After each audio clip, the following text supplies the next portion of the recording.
This is the Silver Divorce Podcast, broadcast from the Whitfield Media Group studios in Chattanooga, Tennessee. We're here to offer education, stories, and support for people age 50 plus who are considering or facing divorce. I'm your co-host, Lisa, and before we get started, I want to encourage you to reach out to us with your questions at silverdivorcepodcast@gmail.com or join the conversation on our Facebook page at Silver Divorce Podcast. So let's get started, and I'd like to introduce my co-host, Pat. Well, hello out there, everyone, and I am so glad you joined us today. We've got a really good topic we're going to talk about. Yes, we do, but before we get started, in our last episode, we introduced Out of the House. And, we've taken note that oftentimes single people have a hard time getting out there and socializing after years or decades of marriage, and they tend to isolate inside the house. So we wanted to start sharing some of the things that we've been up to kind of encourage you, maybe spark some ideas. And so, Pat, we had quite a raucous Out of the House this past weekend. We did. We had a lot of fun. I had some divorce care people over from my last cycle, and it was a pizza party, and we really had a good time. Everybody got a little crazy, and we started talking about dating too, and it really got crazy. Yeah, we're going to share some insights from that. It was a raw conversation. Yep. But I just want to again put in a mention about divorce care. Divorce care is a 12-week or 13-week program, and it is Christian-based. It is typically held at churches, but it walks you through every phase of the divorce process. And even the guys that were attending Saturday night said, it saved my life. And I will tell you, it saved mine as well. So, and you do make lifelong, I believe, friends once you've been through a divorce care cycle. There are people who care about you and you care about them, and it does help you to move on past divorce.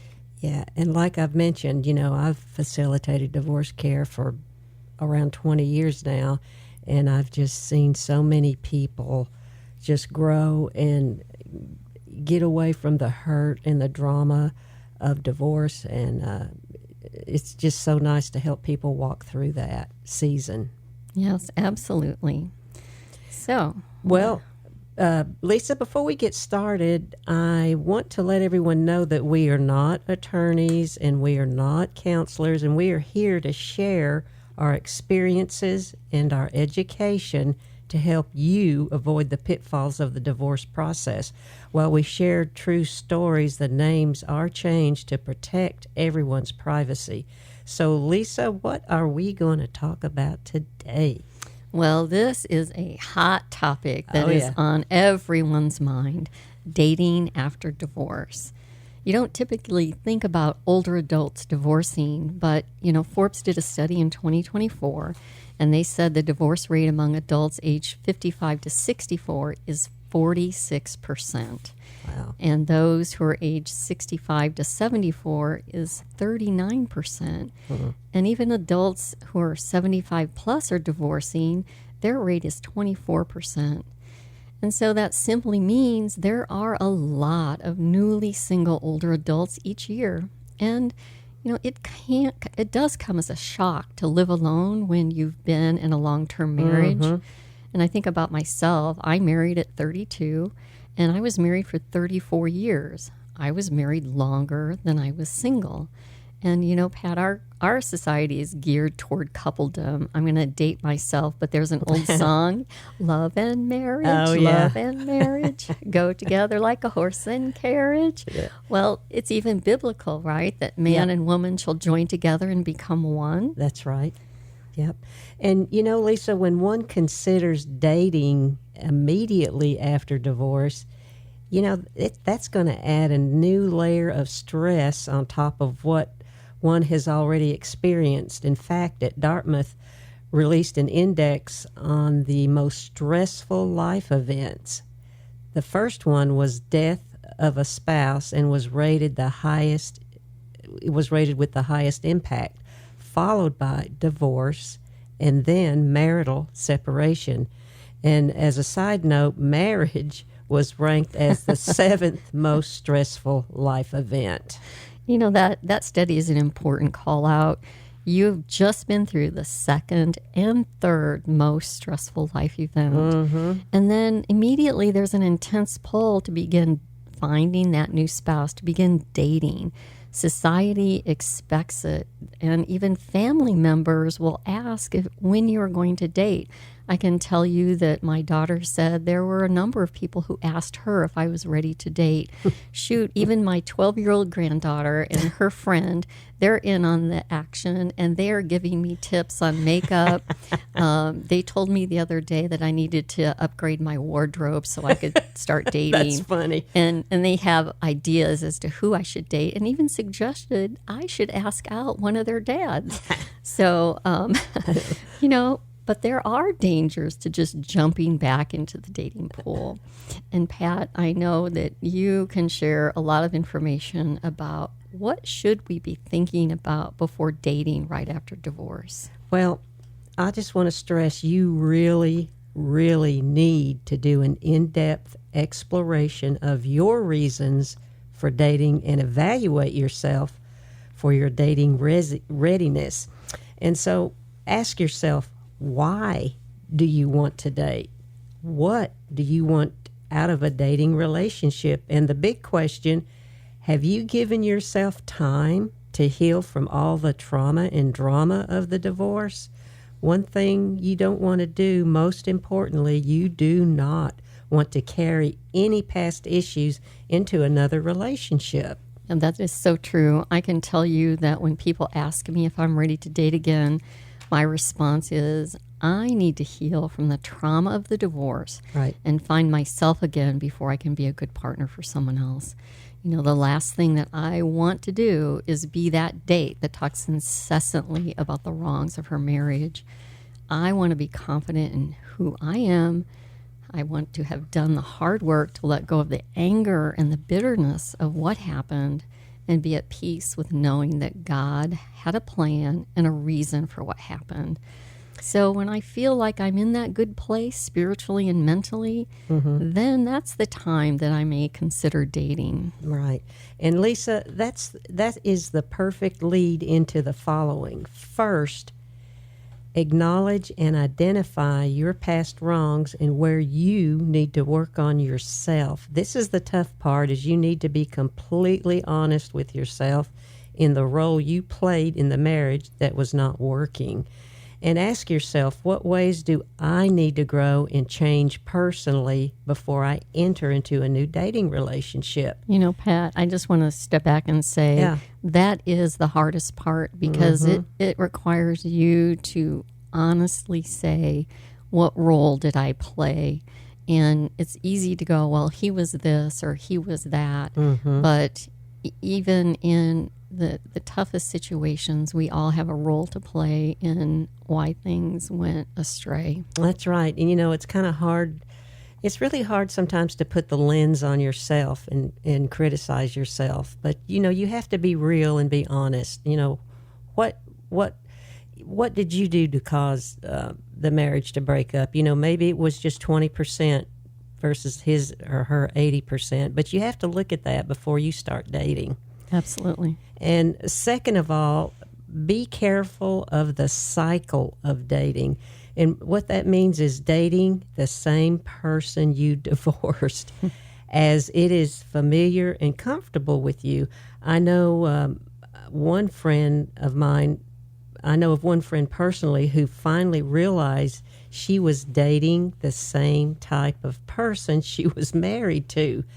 Thus, she did end the relationship, but you've got to know you get drawn to what you know and what you're used to in dealing with other relationships without even realizing this.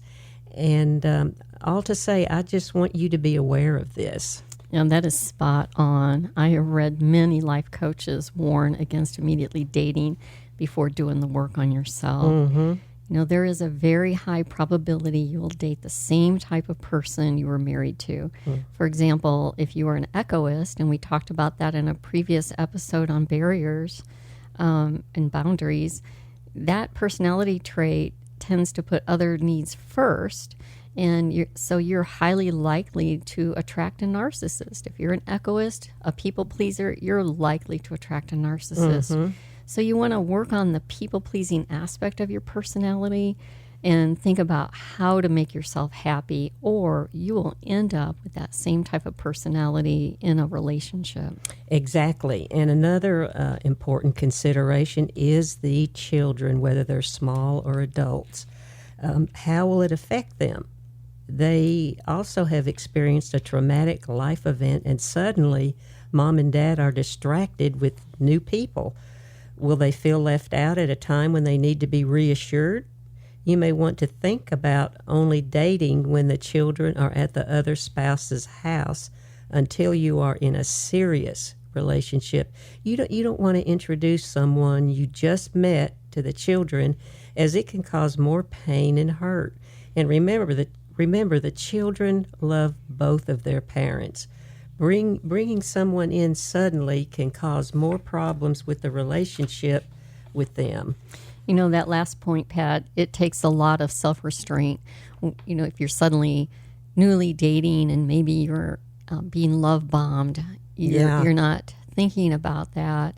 You're just so anxious to get on with the relationship. But really step back and look at it through the lens of your children's eyes and see how it will impact them. Exactly. You know, the other big consideration is trust. You know, especially if your divorce was prompted by infidelity. You definitely don't want to be that woman who's constantly checking up on your man because of what your ex did. That goes back to healing from the trauma so you can dip into the dating pool with a clean slate. You have to be comfortable releasing the past before you begin a new future. Don't treat your new man like the old man in new clothes. Right. And Lisa, finally, ask yourself, am I dating because I'm lonely or needy? I mean, really. If the answer is yes, I strongly suggest you take the time to become comfortable being single first. Taking on another relationship is not the wise thing to do, and thinking another person will complete your life and make you happy is not wise. You have got to heal and be happy with yourself. You need to reframe the picture of your life, start new activities, join a book club, volunteer, pick up a new social sport like pickleball, which I love, and bowling, which I love as well. Join a divorce care group, a recovery group, join the YMCA, and attend some of their classes. You'll find as you expand your social circles, you will become more comfortable in your single life and be in a much better frame of mind to start dating. You know, Pat, let me just say that when you do those things, you will start to like yourself again. You know, you will learn to like yourself, and once you feel that way, then you're in a better place. Yeah, and it gives you more confidence as well. And let me just say, from my experience, there is nothing wrong with being single. Oh, no. I am sure right at first it's going to seem overwhelming and possibly terrifying. I can personally tell you from my own situation and experience, I enjoyed my freedom. You're free to do as you wish, what you want to do, when you want to do it. You can now pursue your own hobbies and activities that you like to do. You know what? And also there is more peace in your life. Oh, yes. Oh, my gosh. No drama or trauma in dealing with another relationship. Now, I would like to mention, after 9 years of singleness, I did meet a wonderful guy at church. Because of my healing from the first marriage and taking time to know myself better, I pretty much knew what to look for in taking on another relationship. We were married 12 years, but he had passed away. Huge difference between the first and second marriage for me is because my perspective to be happy, live my life, and take my time to heal from the damage of the first marriage. Oh, that's a wonderful testimony to stepping back, taking time to heal, get to know yourself, and get to know what type of person you want to be with before you start dating. Yeah, it's all in perspective. I mean, like we've mentioned, look at what your life can be. Right. Yeah. And then also, if we're being honest, missing physical intimacy or sex can be a driving factor in dating. Lust is dangerous. It can prompt us to be careless about who we're with. And it can also lead to the same cycle of relationships. And, oftentimes as women, we feel as though if we've been physically intimate with somebody a couple of times, then we have some sort of commitment to them. Right. And that's a dangerous perspective. And I will say, we talked about the gathering of divorce care participants Saturday night. We asked the men if most men expect sex on a first date. And they said, if I'm buying a shrimp dinner and dessert, heck yes. But all joking aside, right. Some people do view it as an exchange. Some men will, if they have gone out and spent money on you, they will view it as an expectation that you owe them sex because of what they've spent on you. So just be careful with that. We joked and said that the next time that we're going out, we're asking for water and a bowl of soup. Right. So, oh my gosh. So now, what if I've done the hard work to heal and I feel like I know myself better? I'm comfortable in my new life. I feel like I'm ready to share my life with someone else.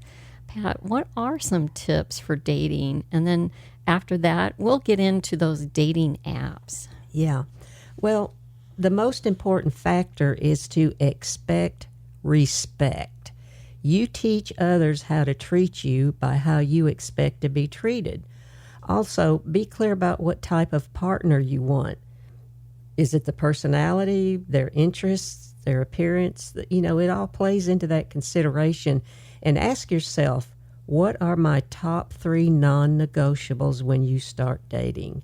And importantly, set your boundaries and get the respect you deserve. Build a foundation on friendship as well. Take time to know the other person. Most people can hang on to and show an outward appearance for a few dates, concealing a less credible reality on who they really are. It is only over the long haul that you take the time and that you find out that person's true colors. Find out who they really are. Yeah, that's really smart. Step back and think about what is it that I'm looking for? Right. What are the things that I will not accept? And before you begin to date. And then I'd also add to that, trust your instincts. Oh, yeah. If something does not ring true or seems off, listen to your inner voice. There are some red flags, such as rushed intimacy. Maybe you've been on 2 dates and then they're pushing you to jump into bed. Yeah. And then there's the love bombing. That's when they are overwhelming you with gifts and attention. Suddenly, you've just met and you're getting roses at your office every day, or they're sending you, cupcakes, and they just are overwhelming you with attention. That's a red flag.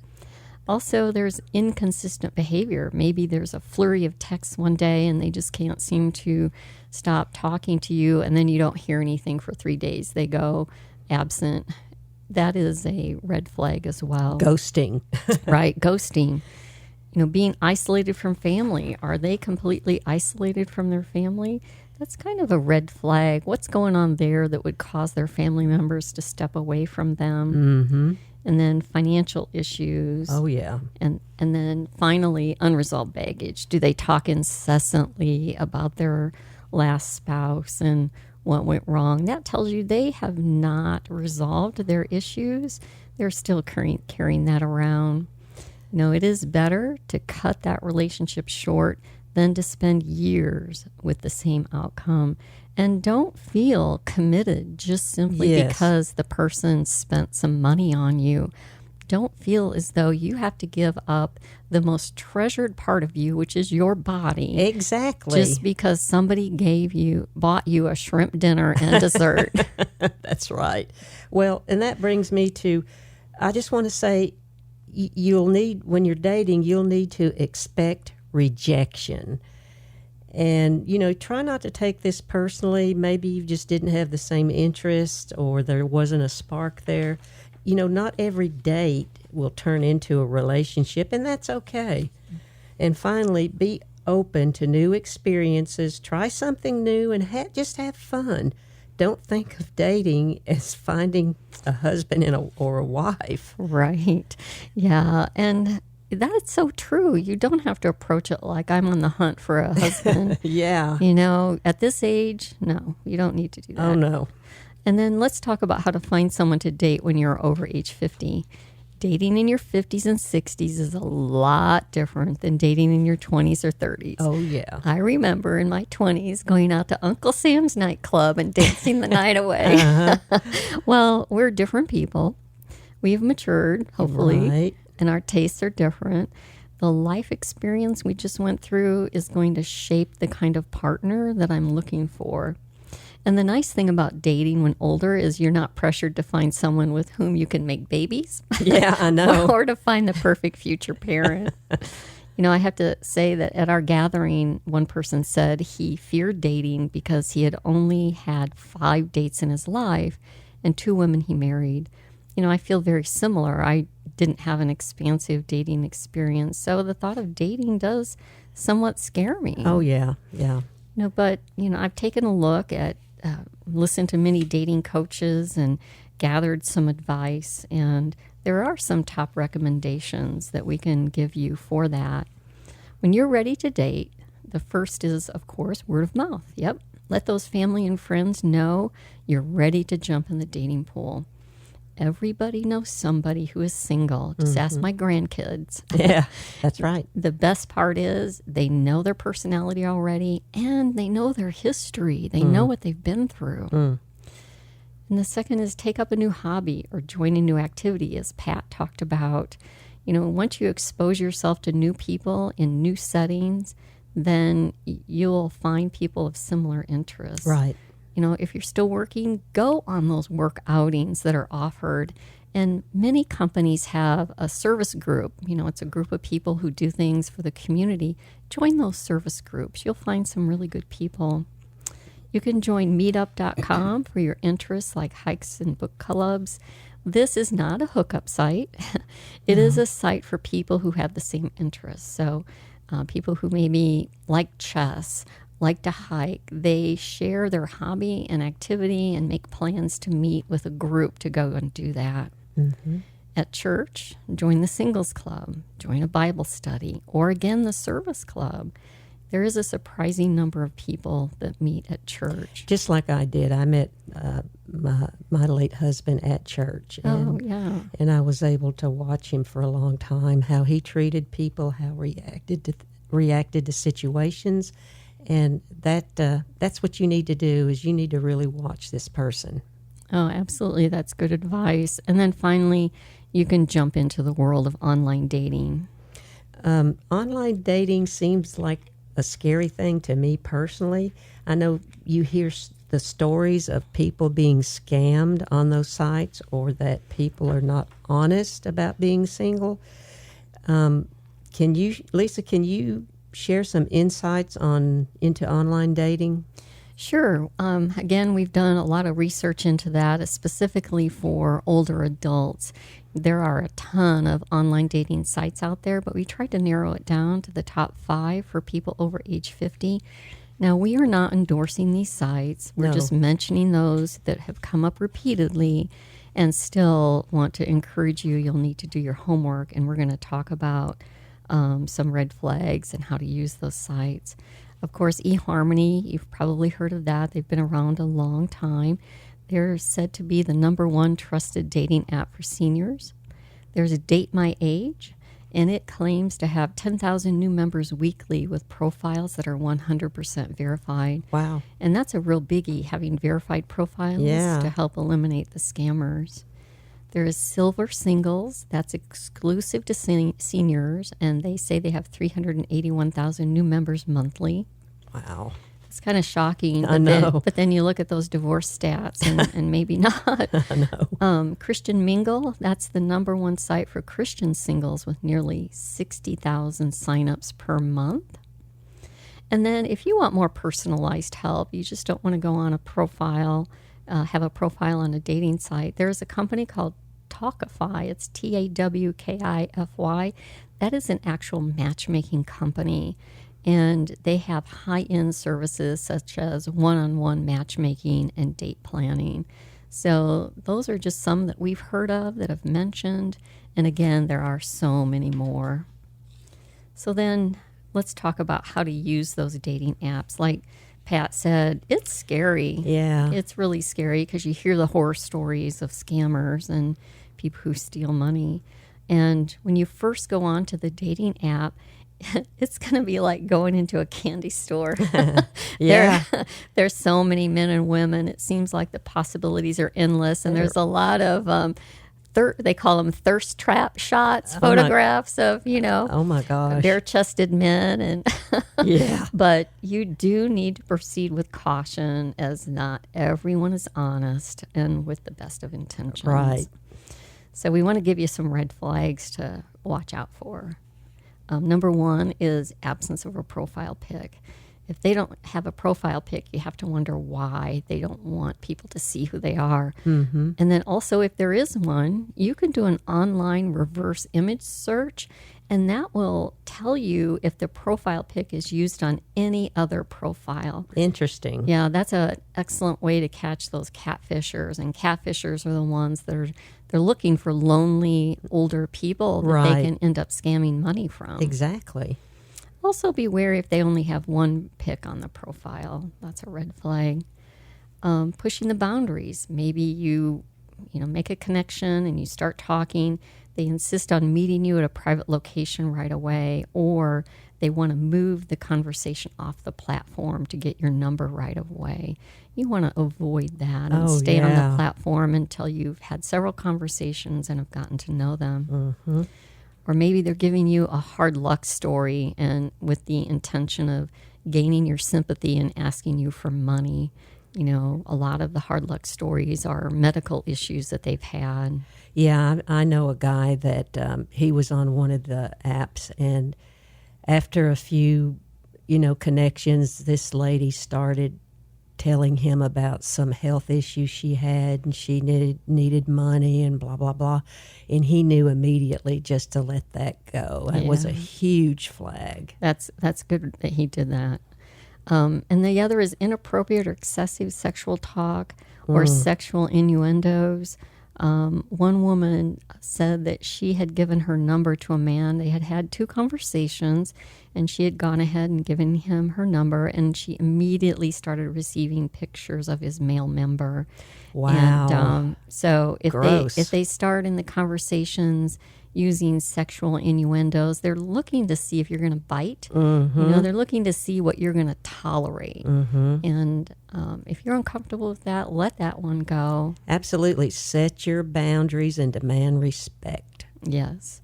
Bashing the ex. That, if they just go gosh. on and on about the ex, they definitely have unresolved issues. And, do you really want to go on a date and listen endlessly to somebody whine and complain about their past relationship? No, thank you. Especially when you've done the hard work to work on yourself. Why would you want to go backwards and listen to somebody else cry? Right. Let the past rest. That's right.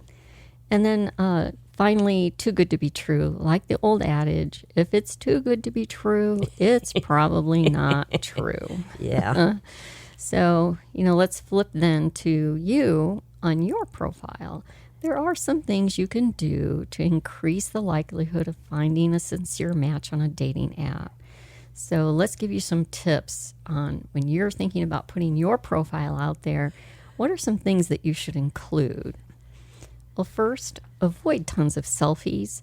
That sends a message that you're self-possessed, that you're high maintenance. Yeah. Nobody wants to see you taking 15 photographs of yourself. Yeah.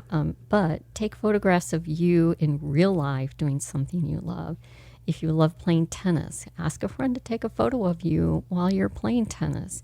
If you love having coffee along by the river, have a friend take a photograph of you doing that. You want to show up authentically. And then when it comes to your profile picture, there are some tips on how to project confidence. You want to have your picture taken so that you are looking straight on at the camera. Don't have that photograph of looking up in the sky, your sunglasses on, or looking to the side, or having your phone covering your face because you're taking your own photo. That kind of also says you don't have any friends that could take it for you. Also have a full body shot. And I say this because, there are people who prefer certain body types. Mm-hmm. If perhaps a short male, he's not going to want to perhaps date a woman who is 5'10", or there are people who prefer more curvaceous bodies versus very thin and lean bodies. So it just helps for you to show up authentically if you show an entire picture of you. And then also you want to evoke a conversation with the prompts that you're using. Essentially, you want to help people learn about who you are. So avoid those one-word descriptors or a list of simply synonyms. Avoid vague prompts like, I like books, plants, and movies. That leaves absolutely no room for conversation. That kind of sounds dull. Yeah, right? Where do you go from there?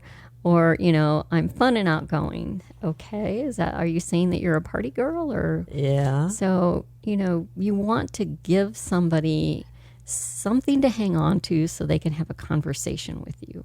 Like, what type of books? I'm a fanatic for murder mystery and true crime novels, and my favorite authors are John Grisham and James Patterson. Right. A dating coach I talked to recently suggested you start with these types of prompts. You should go out with me if, and then maybe it's if you are growth minded and you love to try something new. Or, my sign of a great first date is, and maybe it's early morning coffee and a walk along the riverfront. Or, one thing you should know about me is, and maybe it's I like to eat dessert first. That gives people topics to have a conversation with you. Right. So you just have to think about, how does my profile project a picture of me? And, have a friend read it. Have a friend review what you're saying. And, it goes back to, you want that friend who's going to give you the honest truth. Have somebody read it with fresh eyes, and maybe you have a friend of the opposite sex read it and that is a good idea. Tell you, what does this profile say about me? If you read my profile, what are your takeaways? What do you think the type of person I am based on this profile? Well, Lisa, you have just given us some great information. And as a takeaway, I suggest you stay with the well-known and trusted online dating sites. Do your homework and trust your instincts. We hope this has been helpful as you consider whether to date after divorce and the best way to jump into the dating pool. But let me say honestly, enjoy your single life and your freedom. Live single and see what that's like. I think you'll really, really discover some things about yourself. I'll echo that. I am living the single life, and I'm learning about myself as we speak. Yeah. So with all that said, I think we've had a great topic today, and please join us on our next episode and make sure to subscribe to the Silver Divorce Podcast. We welcome any questions you may have, and you can also email us at silverdivorcepodcast@gmail.com, or you can join our Facebook page at Silver Divorce Podcast. And we also ask you to leave us a review and a rating, and that will help us to bring great guests. Also, share our podcast. Ratings and reviews and sharing, that's just so important to what we're doing, which is really a labor of love and a ministry for both Pat and I. So whether you are considering divorce or are newly in the divorce process, we'll help you navigate, and we'll tell you things your attorney might not tell you. Until next time, remember, divorce is an event. It does not define who you are. I'm Lisa. And I'm Pat. We'll see you next time. See you next time.